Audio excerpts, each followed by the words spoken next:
מביאים משקה לשולחן, וכל אחד בא בתורו, מרים את הכוס משקה, ואומר לו, מוישלה, אני מברך אותך, שיהיה לך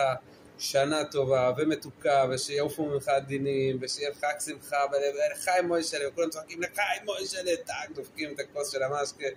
ככה עוד אחד קם ומברך אותו, שיהיה לך שנה מלאה בשפע וטוב, ותתבודד, ויהיה לך אור בעיניים, יהיה לך רק דברים טובים, ככה כל אחד ואחד ואחד מברך אותו, והם שותים עוד כוס ועוד כוס ועוד כוס ועוד כוס, קיצור המוח עף קצת,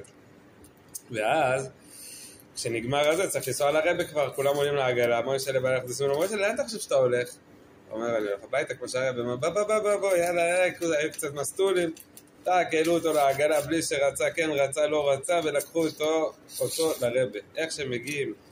לרבי, יוצא החוזה מלובלין מהבית, רואה אותם, מוישלה פתאום קולט את הסיטואציה, בא לקרוא את עצמו באדמה, הרבי אומר לו, מוישלה בוא, אתה אצלי בראש